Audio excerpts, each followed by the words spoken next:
This is the Digital Marketing Experts Podcast episode. No, why am I trying to sound like a radio announcer? Episode 2 with AJ Kohn.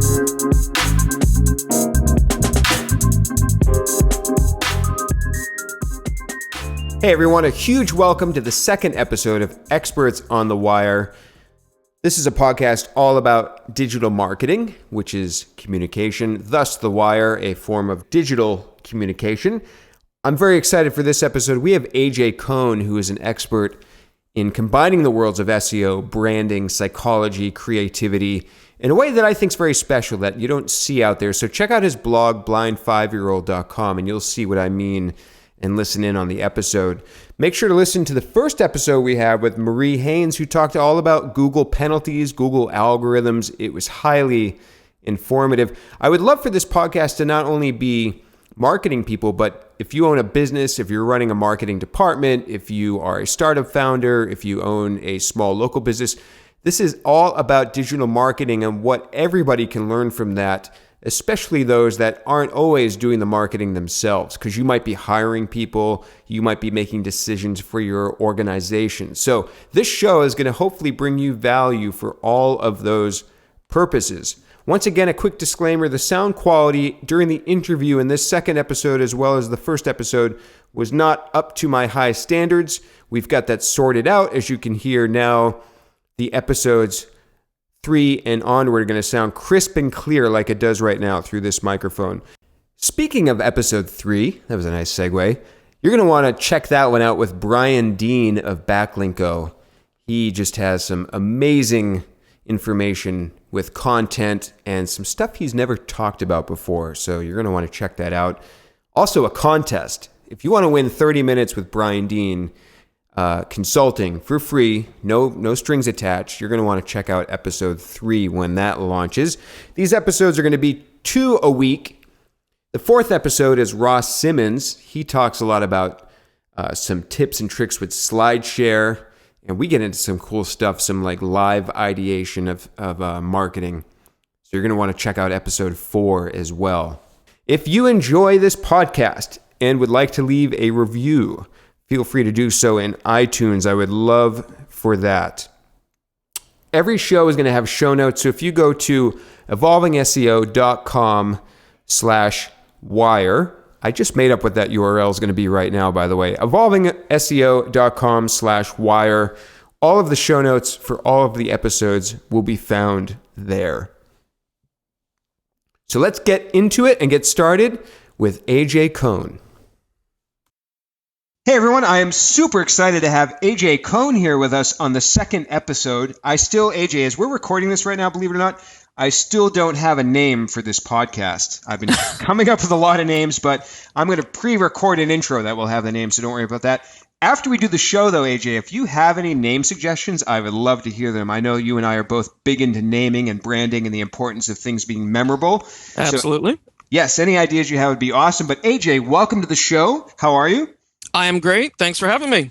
Awesome. So before we kick things off and dive really deep into the topics of SEO and social and psychology, I just wanted to ask you up front so we can set the context for the listeners who are not only SEO people, but maybe business owners, marketers, people doing social media, journalists even, content writers. Can you tell us just a little bit about your background, how you got into SEO, and then what you focus on in terms of SEO today? Sure. So I am actually, my background really is in marketing. So I went to school as a marketer, studied marketing, studied advertising, consumer behavior, and actually went into advertising after I graduated. So a lot of what I do today is in large part informed by really traditional marketing and advertising, and I still think that helps me today. The way that I got to where I am today was somewhat circuitous. I had a little bit of a time in fundraising, which was actually quite good because it taught me how to sell an intangible service, something that you're really just getting a good feeling from. So that was certainly challenging. and I learned a lot about psychology there. And then finally headed up at that point to the internet and got into a whole bunch of different internet marketing, and then got flushed out when Web 1.0 crashed, and finally got back into the web with Web 2.0 about, I don't know, 2 years later. And that's when I got into search. At that point, it was paid search, and I did a bunch of paid search. I was one of, I think, the first 20 customers to bid on over 1 million keywords.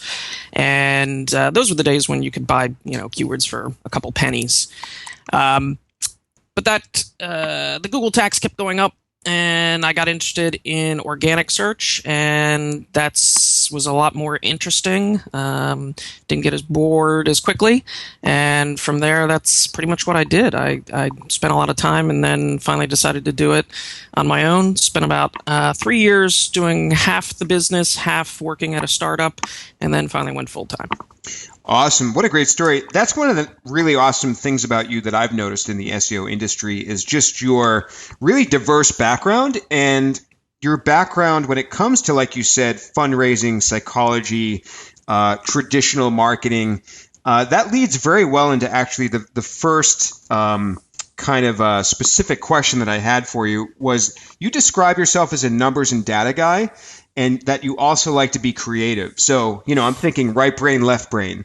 Can you tell us and the listeners how that helps you and how that can help them be more successful with marketing and SEO? Yeah, absolutely. It definitely is sort of a left brain and right brain. I'd also say it's also detailed and big picture, right? So I like to go into the details, and sometimes the details can actually I like to say sometimes stuff that you're doing can prevent you from succeeding. And so I focus a lot on technical SEO, on a lot of the basics, on those numbers, on the things which really allow me to get deep in there to understand what's going on. And I like to say, you don't want to trip over furniture in your own living room. And so I do a lot of that. But then at the same time, you have to pull yourself up from that and say, okay, it's great to look at the small stuff and the data, but let's really think about marketing, about advertising, about what people remember, what your product is. When they come to the page, what do they see? One of the first posts I probably wrote, probably back in 2008, was something I called 5-foot web design, which was basically saying, take a few steps back from your computer monitor so that you're about 5 feet away from it. And if you can't figure out what that page is about from 5 feet away, you've got a problem. Mm-hmm. And that's sort of how I approach almost everything. And so the creative side of me, I like stuff like Barry Schwartz's The Paradox of Choice, which I think is both analytical, but also creative, right? In that you have to have constraints, because if you don't have constraints and you offer everybody the kitchen sink, people aren't going to make any decisions. So it's absolutely part of that. And then I think the creative part also comes through in you need to be authentic. That's how you gain some sort of traction with anybody. You can take somebody and emulate somebody, but if you're not taking it and making it your own and doing something different or at least authentic, it falls flat. And so I think that's definitely something everybody can take and say that you really need to believe in what you're talking about and take a stand. Wow, this is awesome stuff. AJ, I feel like I'm going to be Craig Ferguson, if you've ever watched him. He has note cards of questions, and he rips them up before. Like, I have a whole list of questions. You probably just mentioned 5 things that I want to dive into specifically. All right. If we have the time, of course. Because I really hope people are paying attention. The first thing I want to kind of dig out as an action item, something you said, that if you're an SEO or business owner or marketer or social media specialist, you could do this. And that the thing you said was to stand 5 feet away from your computer and look at your site. And what was it you said? That you should know what the page is about? Can you talk about that a little bit more? Yeah, I'm an old Ogilvy kind of guy, which basically means you have to communicate first, right? So Ogilvy was a luminary in advertising, right? And that's where my advertising background comes into play. And so, his first thing was, you have to communicate first. It has to be easy to read, and you have to communicate that message with ease. And so I'm very much about the fact that, hey, you've only got maybe 3 to 5 seconds to convince somebody to stay on this page. They aren't really reading. Right, we know this from Jacob Nielsen's work on how people read on the web. So, for me, it's all about sort of bouncing whatever's bouncing off of your eyeballs. I need to make sure that in that brief amount of time that you find comfort. Cognitive fluency is what I talk about a lot, and which is, I search for something, I land on that page, and I instantly know, yep, I found what I want. And the best way to do that for me is to stand pretty far back from the screen so that I know that the hierarchy's right, that, the words on the page tell me immediately, yes, this is what it's about, and that there aren't many distractions. Awesome. For the listeners, by the way, that the metric you mentioned, I forget the person's name, but it's the attention metrics. Is that what you're thinking of, the person you mentioned? Well, which one? I mentioned a whole bunch of people there, but attention is obviously huge.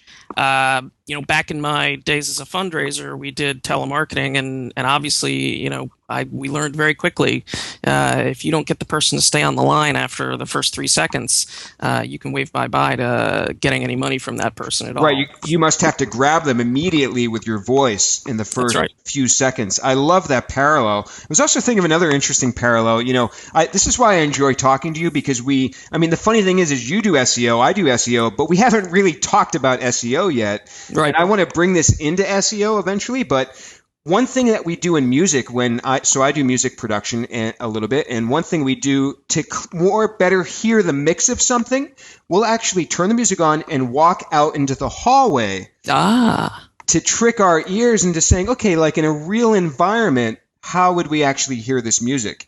And that just really jumped out at me as a parallel to what you were saying.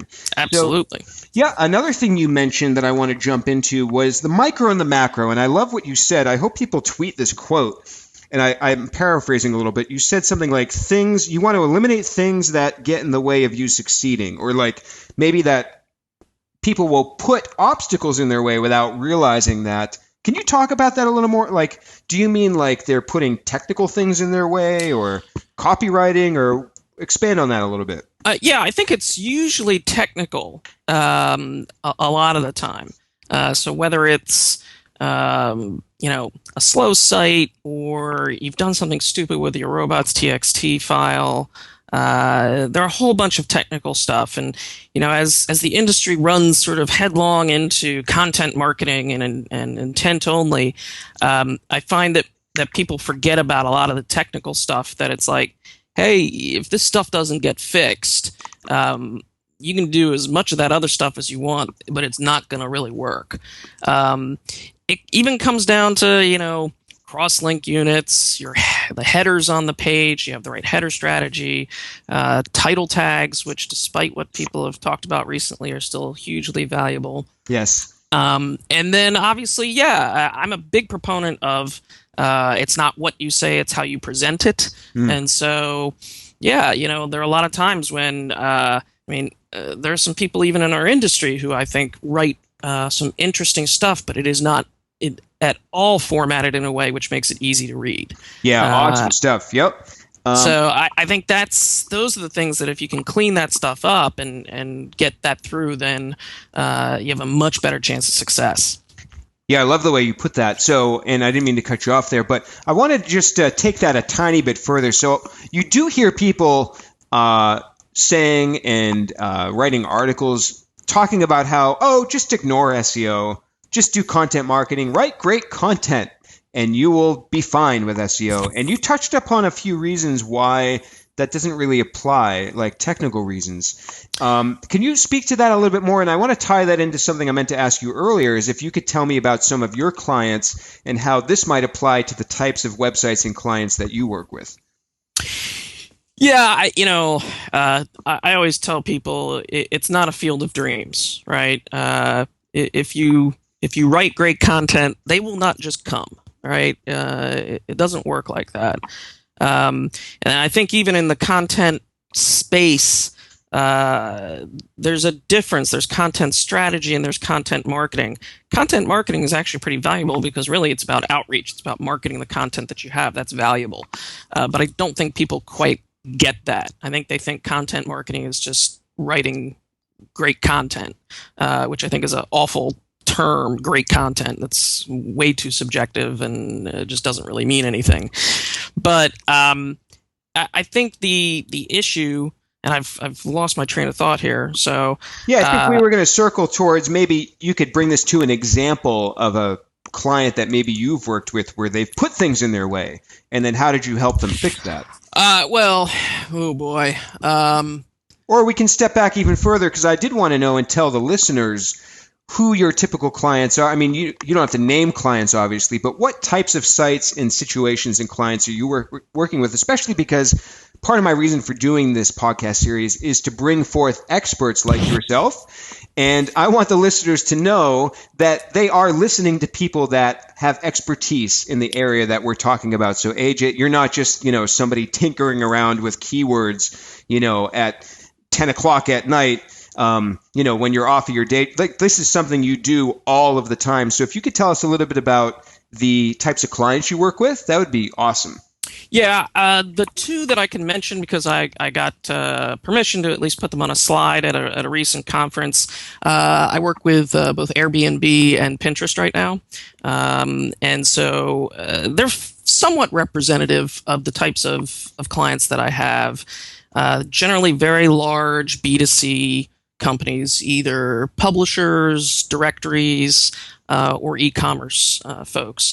I don't do a lot of B2B work anymore. I used to do some, but it didn't scale as well for me just as a business. And it wasn't as interesting, frankly. I like the complications of dealing with a very large corpus of content and figuring out how to optimize that. Awesome. And for that, it does get down to some of the technical stuff that you find on some of these sites.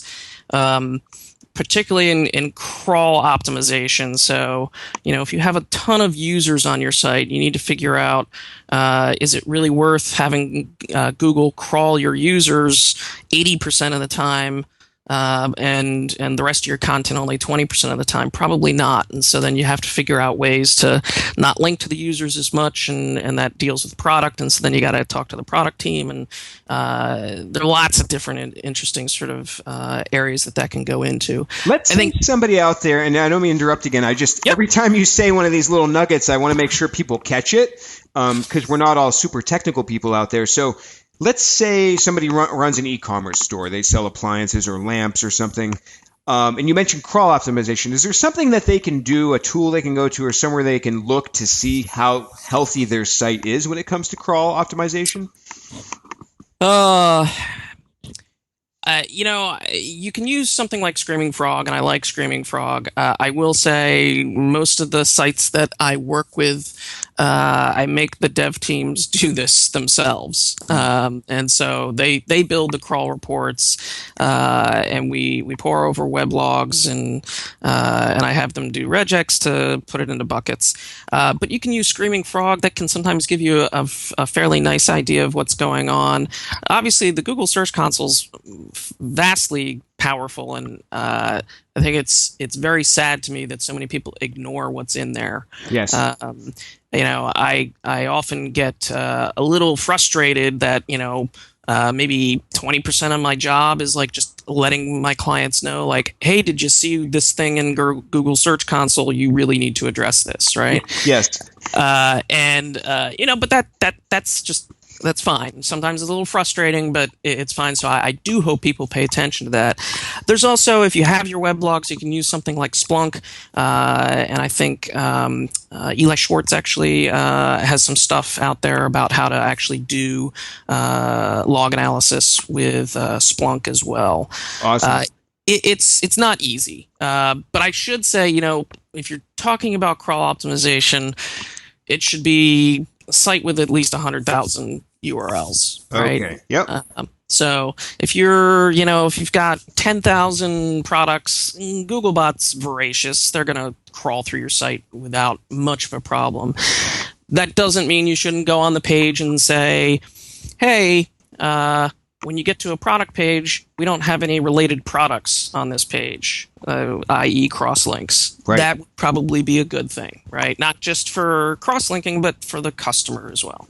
Awesome. So one takeaway for somebody that runs an e-commerce site is to be aware of, if you're hiring an SEO and like you said, your site has 100 URLs about or over, that the person you're hiring to work on your site is doing these things for you. So that's yes. I mean, that's one thing I want to educate business owners about, or VPs of marketing about, is that this is a pretty good line in the sand of showing you an expert versus somebody that might not be, ideal to hire to help you.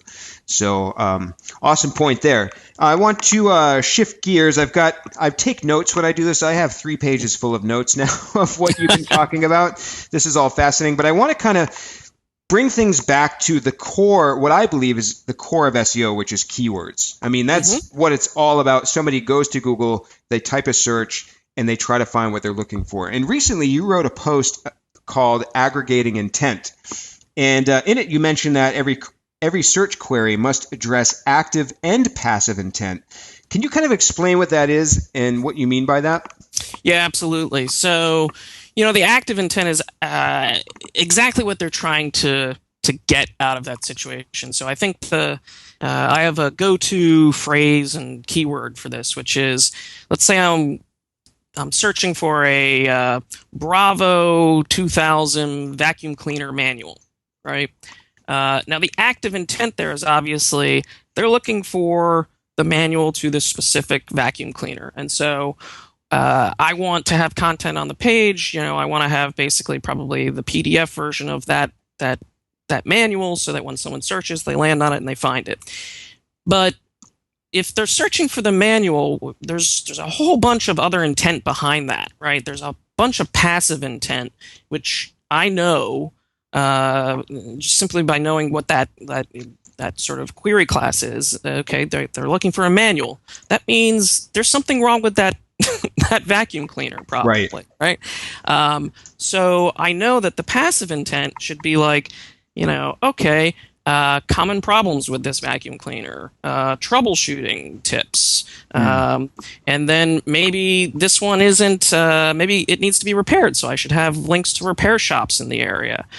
Maybe it's beyond repair and they need to buy one, so I should have some links to buying it. Maybe you'd want to get out of doing it altogether and I should have a few links to cleaning services, right? If you create a page with all of that other content on there, that page becomes hugely valuable because I get to that page, I get the manual, and I get my active intent, right? That's satisfied right away. Got to do that first. But then after that, they'll probably have the next question, right? The next query that they would have made. I want them to stay on the page. I want them to say, oh, there it is. There it is. Oh, exactly what I need. So I don't want them going back to Google and searching again. I want them to stay on that page. And you're basically building value.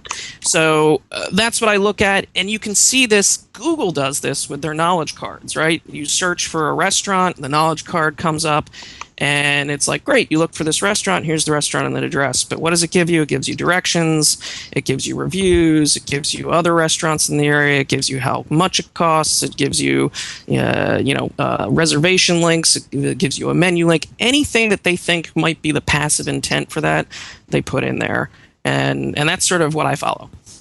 Awesome. I love that. So what you're saying is to think about the entire process that person might be going through, not just that one kind of narrow search, but what are they going to do after that? How can you almost predict what their future needs might be after they find the manual? Absolutely. Awesome. I love that. My mind is just bouncing around everywhere, but let's stay on keywords just for a few more minutes. The second thing I wanted to kind of ask about when it comes to keywords is you also describe in an article that you did about query classes, which is sort of similar but a little bit different. You describe this as a set of queries that are well-defined in construction and repeatable.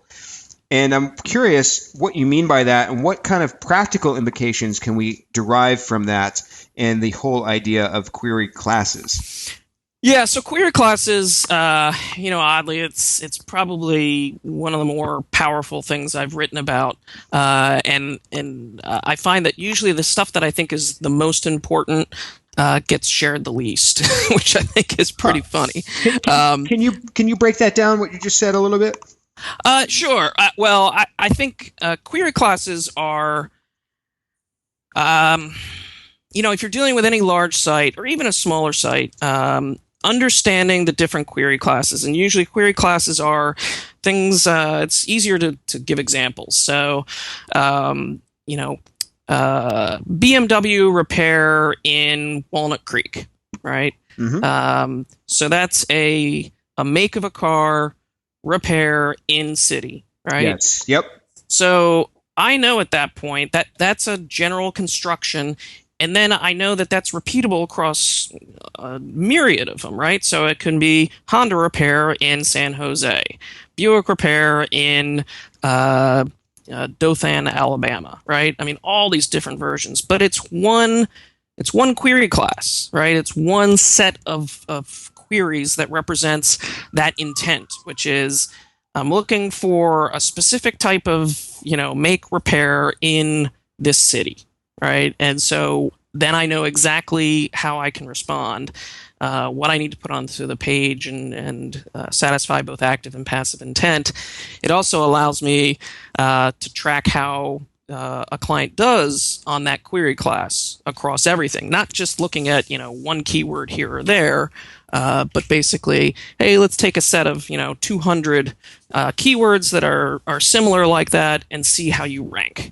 That's a really good point. I did want to get kind of into metrics. So I love that you mentioned that because, now you can categorize all of those types of keywords and they probably align with maybe, let's say, landing pages that kind of are all in that query class, that match that query class. So one thing just to talk about metrics a little bit more, to whatever extent you're allowed to say, or maybe using a generic example, I'm wondering what kind of metrics you measure for a company like Airbnb or Pinterest, because these are gigantic sites. So are you measuring just rankings? Are you measuring crawl efficiency? Are you measuring organic traffic? Like, what's really your end goal as an SEO working for big companies like that? For big companies like that, it's I think it's generally you definitely track crawl efficiency. You're tracking organic traffic. It's difficult to track rank for some of those. For some of them, you can. I can't really say which ones I would or not, but I can say probably not for. Those are super ones. There's a tier below, which are directory sites, and I work with a bunch of those sites and others that might be in education spaces, etc. Those get pretty easy to where you have certain query classes which match up with certain page types, and you track those, and it's very easy to sort of say, hey, we are averaging, position, 1.5 for this query class, and we know that translates into X number of page views and conversions and revenue, and so we know what we're doing there. And then I can say, here are other query classes where we're not doing as well. So I can't say the specific client, but I had a client who we had traffic and we were doing well, but none of it was, I won't say none of it, it wasn't converting that great. And so we came up with a new page type, which addressed a specific query class that I had identified. And it took about a year, but we finally got it to rank and rank very well. Mm-hmm. And over the course of 3 years now, we do rank basically 1.2, 1.4 is the index for it, mm-hmm. Which is pretty much saying you rank first or second for every single term. And it supplies, I don't know, probably 30% of the traffic and 60% of the revenue now to that company. Wow. And this is a query class which they weren't targeting before, which we had identified, went after, and won on. Yep. So that's the power that this can bring you. Yeah, it's like instead of just trying to look for separate keywords that are all scattered all over the place, you're looking for, it's like a level higher where you can organize them into classes and then identify the gaps in that particular site. Yeah, I love that strategy. I've done very similar things with clients. I never called them query classes. Probably just something like categories or, some word that I made up. And, but yeah, I definitely have done similar things. So, to somebody that is, there's only so many Pinterests and Airbnbs out there, but maybe for somebody running a site that's a tier lower than that, like you mentioned, the directory sites and so forth, what should they be focusing? Like, what should they be expecting their SEO to deliver in terms of results? And I know it's a very vague question, but I guess what I'm getting at specifically is what metrics should they expect the SEO to focus on? Is there a default kind of number for that? Or is it really depend upon the situation and the opportunity? It depends on the situation and opportunity to a point. I mean, for me, I wind up being a business partner for most of my clients. And so at the end of the day, it's about making the business go forward. Sometimes that means traffic goes down, but it's just crazy more productive, right? So maybe they were getting a whole bunch of traffic on like free or, all this sort of stuff. And you go, you know what? That's not converting. You don't want that. Let's attack another part of the space, grab those and win. So I think obviously productive traffic. So it's sort of a combination of organic traffic plus conversion rate. Obviously, I think I don't like tracking individual keywords, right? I actually developed indices as a way to basically say, I don't care when you send me your own personal little thing that says, we're ranking number 5 for this. Why are we ranking? And it's like, I don't care, right? Yep. Go look at the index, right? For this query class, you rank on average 2. I don't care that this is an outlier at 5, right? Doesn't matter. So I think that really helps. And like I said, those things, you don't create those things just to track it. I always tell them we're going to create indices because that's going to translate into the bottom line. If you move from, an index rank of like 6 to an index rank of 2, that the business just got monumentally better, right? If it doesn't, if that's not happening, then don't track the index. There's no reason to, right? Right. Yep. So I guess that's largely what I like to track. When it comes to how they're doing sort of branding and getting their name out there and what they're known for, I look for the number of sites referring traffic to them in a given week and month, and I will want to see that grow. Very interesting metric. I don't think I've quite measured that. Yeah, I mean, to me, everybody's obsessed with links, right? And I'm very much in the camp of earning links. I respect the people who go out and build links, and I think there's a place for that. But I like to figure out ways to earn links. And so even if you're doing both, to me, at the end of the day, I want to know, are those links driving traffic? Are the links getting seen by people? Are people clicking through on them? Are they driving traffic? I have to think at some point that translates into those links are more authoritative, right? So they probably are more valuable. Yeah, Bill Slawski wrote about a patent, I think, where Google tries to measure people clicking on referral links. Is that, yes. Do I have that correct? I believe he has unearthed that patent. And it just made sense to me, right?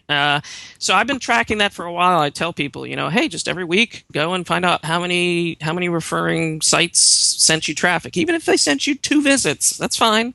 And start tracking it. And if that's going up, then things are good, right? Do you measure brand search volume, and do you think it's a ranking factor? I do from time to time, and not always, because sometimes it's not relevant. But I will sometimes.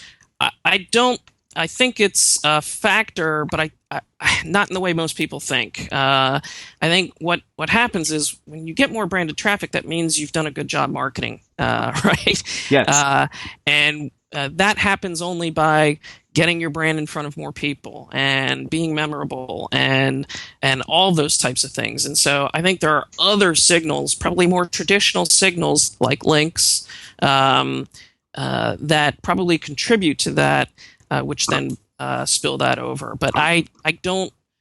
I think you potentially might be seeing it now with the knowledge graph and entities, because I think they now can assign and say, hey, we know that someone referred to Coca-Cola in this piece, right? And so we can sort of say, hey, how many times has the entity been referred to in the document corpus, and can we do something with that? Yep. I think that might be a signal.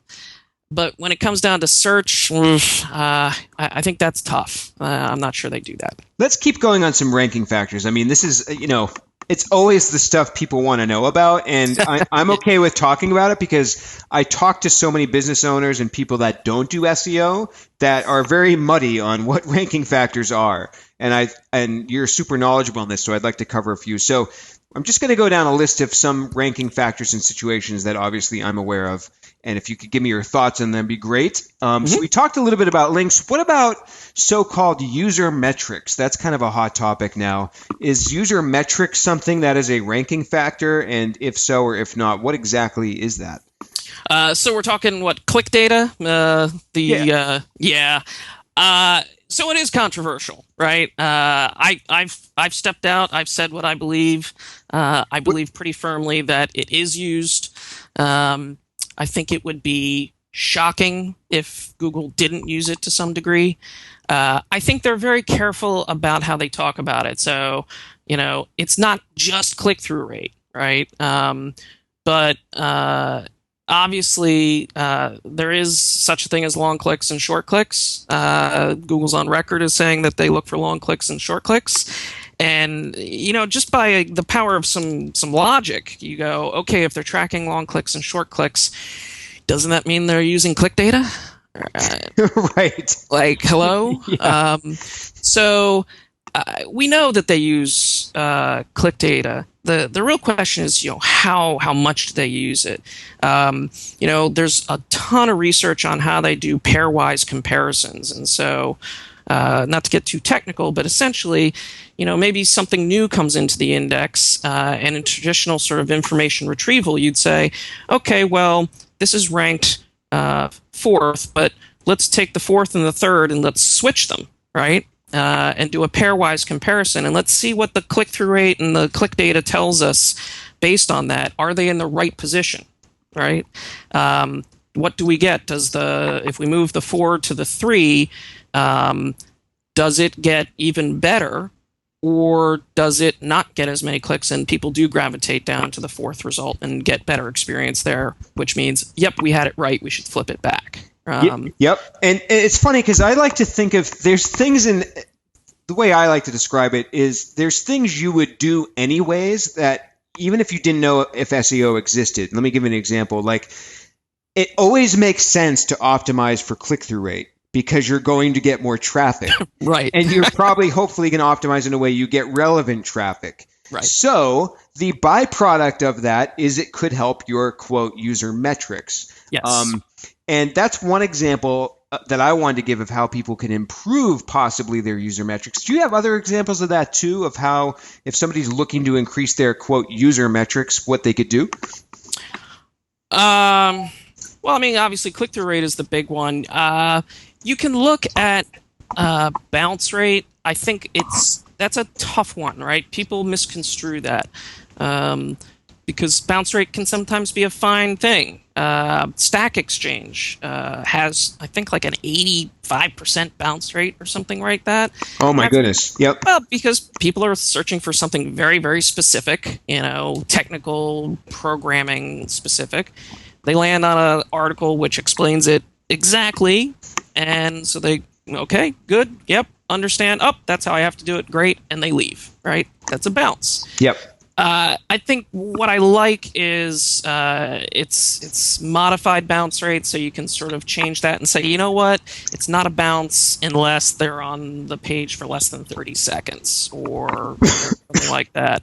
There are some things in analytics that you can do to sort of determine if you're really satisfying the user or not. It's one of the areas which is kind of difficult in analytics, but if you can configure it the right way, I think it gives you a lot of interesting information. I should add, the click data issue, the whole thing with authorship, which, the rise and fall of authorship. The one thing that most people forget in that whole episode was that for a time, if you clicked through on an authorship result and you stayed on that page for more than, usually it was about a minute, and then you got clicked back to the search results, for a time when you clicked back to the search results, it would expand and give you more content from that author. And it was a test that they were doing, but it didn't happen if you went to that article and came back within like 10 seconds. Nothing would happen then. Interesting. I remember that. And so to me, this was the smoking gun per se, right? It was, different stuff happens when I return to the SERP based on how long I stay on this site. Right? So they're paying attention to that, is what you're saying. Absolutely. It was very clear. So amid all of that, sort of authorship experiment, which is now gone, I think that was the biggest learning for me, was an absolute clarity that, well, yes, of course they're tracking this because they were actually able to deliver different, user experiences based on how much time I spent on the site. Yep. I think those are definitely things that you can work on. I think, oddly enough, that Google mantra, good user experience, do good by the user, build a good experience, valuable, pay attention to the user. It's a good philosophy, right? It is a little bit, sunshine and roses kind of thing, but at the end of the day, if you are doing a good job with that, it'll show up, and that will help your search efforts long term. Absolutely. What do you think about on-page ranking factors? So title tags, descriptions, the content of your text, image alt tags, is that something we should all still be focusing on? Yeah, more than ever, frankly. I love that answer, by the way. It's just such an obvious thing to some people, but go ahead. Yeah, but the industry's not going that way. The industry's going the opposite way. And so there's a lot of opportunity right now, I tell people, in this industry, because I think a lot of the stuff people read is about, target intent and don't worry, write for the user.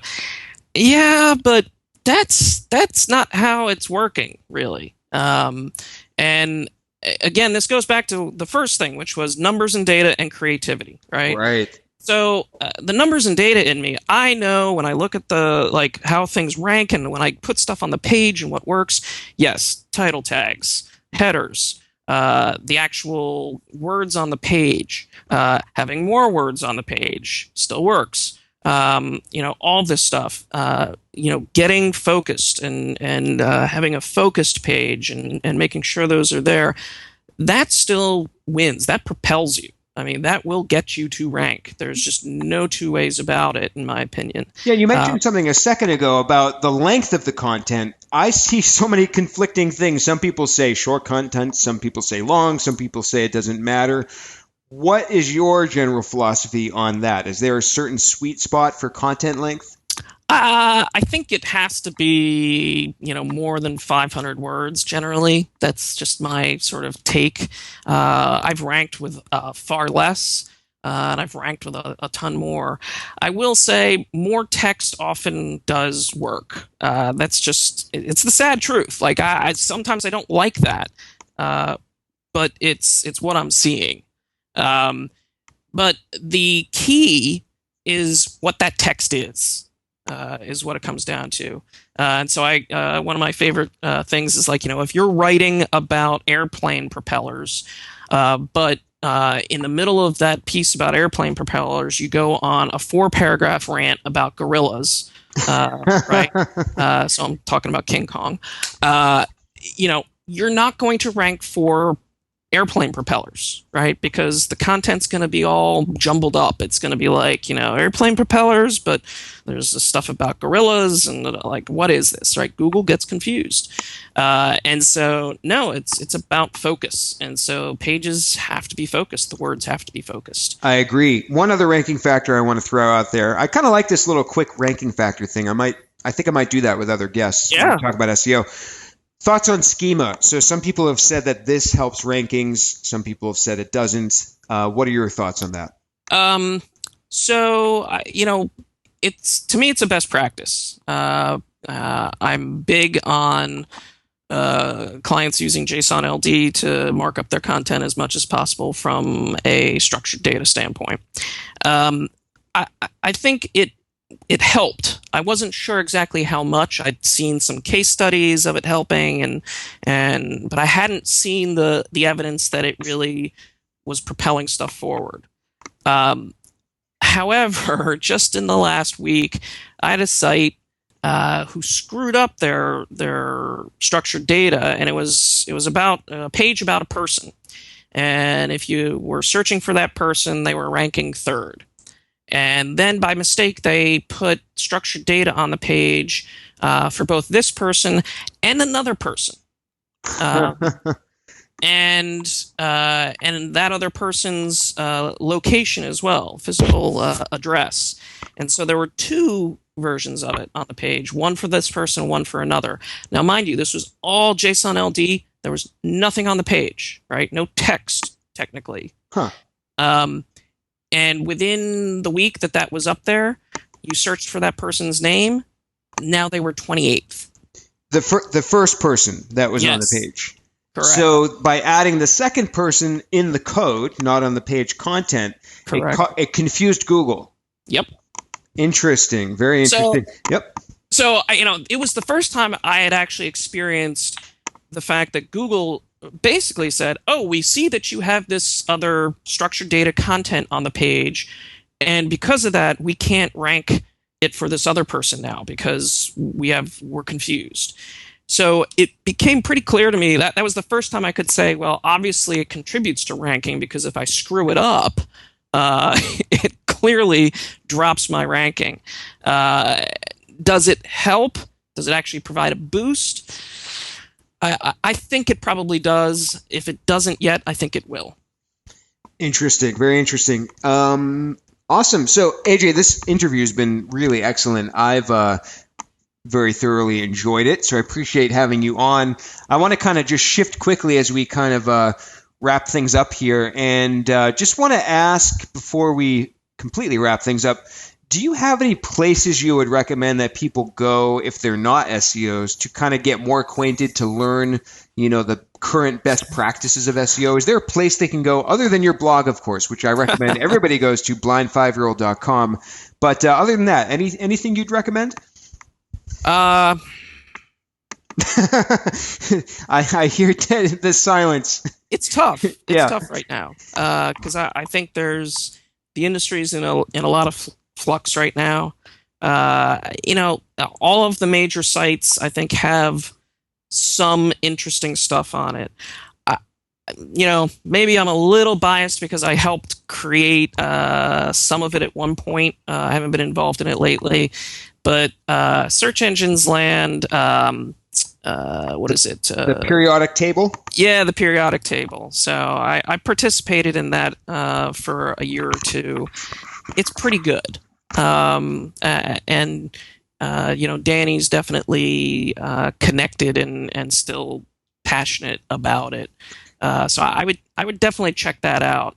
I think on every single platform, though, people need to be really circumspect about what they're reading, because almost every platform now the larger ones are high volume, right? It's about they're looking at page views, they're looking at communities. They need this stuff, and so I think that sometimes the stuff that you get on there, sometimes I read it and I'm like, that's great, and then other times I read it and I go, I don't agree, or that's 50% right. I can make that determination. I don't think the average person can, and that's what scares me. Yeah, it is very tricky because there's a lot of information out there. And the one thing that I always like to recommend, and I don't know if you agree, but I do recommend that of course, with a discerning, intellect, that people go and read Google's Webmaster Guidelines just so they know what Google is publishing, not to take it all literally or like it's, the gospel, but to at least have an idea of what Google's side of things is. I think that's a great idea. I think it's also great to really think about what Google's goals are. I think that's also, I always like to tell people, think about what a Google engineer or what Google's really trying to get out of this, right? I always tell people, don't take it personal, right? When a site goes down or whatever, it's not like Google's saying, I hate you and I want to, they're usually, they're following the user, right? When the user wants something, they have to follow because that's how they get there. And so I often look at it and say, when Google starts to say, hey, people aren't satisfied by the metrics they look at, right? How quickly do they get people to a long click? That's time to long click is their sort of big metric. If that's not doing well, they're concerned because, they want people to keep searching. It makes them money. And so I think it's really valuable to think about they value speed, and they value the ability to get people to the right content as quickly as possible, and they value good user experiences because of that. So thinking about all of that and reading the guidelines, I think is definitely a good place to go. Yeah, and just to kind of wrap that thought up, so what you're saying is in part one of the things Google wants is they want more people searching more often. Is that accurate? Oh, absolutely. I view everything that Google does. It's about share of market and share of time in some respects. I think their investment in driverless cars. How much time do you spend, commuting? I don't anymore, but the amount of commuting time is huge. If you didn't actually have to drive that car, what would you be doing? You'd be on your phone Googling things. Yeah, you'd be Googling stuff and you'd be making them money. Google Fiber, that's clear as day. Chrome, they needed Chrome to, beat back, IE and making sure that people got on to Google. Everything they do, even the new stuff with AMP, which is, again, speed. It's like, hey, the mobile internet's not fast enough. We need to speed this thing up. That's what they do, right? So absolutely. And I don't think, again, none of it. I'm not a Google hater. I think they're aggressive and very savvy business people. But I think you need to understand they believe in user satisfaction, but they believe in user satisfaction because it makes them more money. yeah, exactly. Because of the end result on that. Correct. Awesome, AJ. There's so much quality information here. I really hope people kind of pick up on everything. Where can they find you online other than I mentioned your website, blind5yearold.com? Where's a good place for people to find you online or reach out to you if they want to? Blind 5-year-old's good. And then you can always find me on Twitter at AJ Kohn, AJKOHN. That's pretty much probably my primary destination at this point. And my feed is, I don't tweet a ton, but I like to hopefully curate as much of the good stuff that I read and only tweet the best of what I get on any given day. You're probably like one of my top 1 of 3 SEOs I recommend people follow when everybody asks, because you have one of the best signal to noise ratios on Twitter. Oh, one last question I had about Twitter. You use a lot of hashtags, and we've talked about this before. Right. Why all the hashtagging? So I have I'm a little, I guess, OCD. I like things in structure. Maybe it's why I came up with query classes and see those patterns. So I use a pattern with all my tweets, which is, it starts out with a gerund, saving, reading, applauding, thanking, whatever it might be. Then the title of whatever it is I'm sharing, the bit.ly link that I use, and then my own little personal spin on it. And then the hashtag is generally informative of like what it's about. Like if you didn't figure it out from what it was, this is about SEO, this is about UX, this is about startups, this is about, whatever it might be. And sometimes I might use them as additional commentary. So I think they can sometimes lend themselves to emphasis of what you're talking about. So for me, it's almost like a filing system. It's a tagging system at that point when I use the hashtags. That's awesome. We're like complete opposites when it comes to tweet format. I'm all over the place. In fact, one day I tweeted like you on purpose. I tweeted one of your articles in the style of you tweeting. I saw that, yes. Just to have some fun. So AJ, awesome. Thank you again. I appreciate having you on the show. And we'll see everyone next time. Thank you. All right. Thanks for having me. Wow, so we clocked that episode almost up to a full hour, but I just couldn't hit stop with AJ. There was so much stuff that we got into, and I hope it was valuable. Incidentally, as I told AJ when I was recording his episode, I still didn't have a name for the show yet. And then a few days later, I came up with the whole concept for The Wire. And I sent the idea to AJ, who did not favor that idea. And so I apologize, AJ, but I did end up going with that name after some more thought about it. And like I said in the first episode, it's because the building that I'm in happened to be a wire manufacturer. And I had known that before. I kind of forgot about it, and then I realized it later on. And so I don't know if that was subconscious or just some kind of signal that I was on the right track with the name. But regardless, we ended up going with The Wire. But I wanted to thank AJ for being on the show. That was just such a fantastic, in-depth episode. Please check out episode 3 when it launches with Brian Dean. There's somebody drilling next door. Please check out episode 3 with Brian Dean of Backlinko. There's some awesome content marketing and link building information there. And episode 4 with Ross Simmons. Please leave a review in iTunes if you have enjoyed the show, and we'll see you next time. Thanks.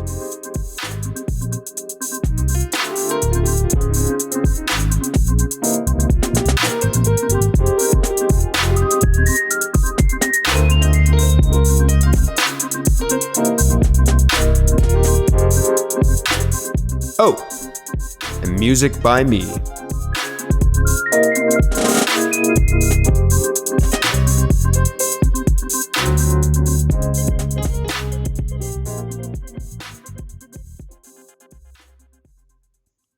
Hello, everyone. I am super excited to have AJ. Oh, AJ. I meant to ask the proper pronunciation of your last name. Is it Kohn or Kohn? Cone, like an ice cream cone. Cone, like an ice cream cone. Okay, got it.